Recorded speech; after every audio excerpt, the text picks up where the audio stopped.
और इस अहम खबर पर लगातार हमारी भी नजर बनी हुई है। एक और अहम खबर आई दिल्ली से, जहां दिल्ली पुलिस ने एक पोस्टर जारी किया। इस पोस्टर में 2 मुश्तबा दहशतगर्दों की तस्वीरें हैं।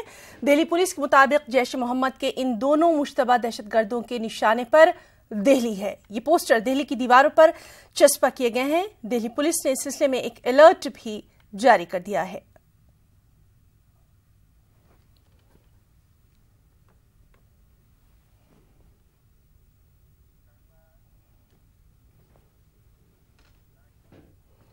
और हमारे नुमाइंदे शंकर आनंद ने दिल्ली में लगे पोस्टर का जायजा लिया।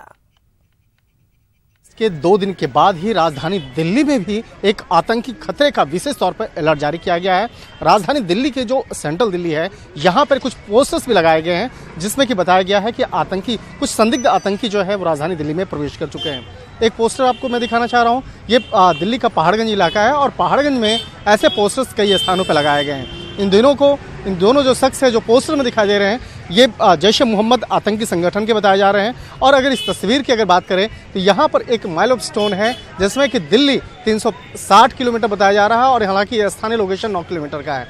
और ये जो एक बॉर्डर का इलाका दिख रहा है जहाँ पर उसके ठीक पहले ये बताया जा रहा है। तो 360 किलोमीटर दिल्ली का जो एक एड्रेस है, इस बात को ध्यान में रखते हुए राजधानी दिल्ली में काफ़ी सतर्कता जो है वो बढ़ाई जा रही है और कई स्थानों पर इसकी जांच पड़ताल की जा रही है। दिल्ली पुलिस की स्पेशल सेल इस मामले की पड़ताल में जुटी हुई है कि आखिर ये अगर दिल्ली में प्रवेश किया है तो किस स्थान पे है और कहाँ छुपा हुआ है। इस मामले की पड़ताल की जा रही है। इसके साथ ही कई स्थानों पर इस मामले पर बाकायदा तफ्तीश भी की जा रही है।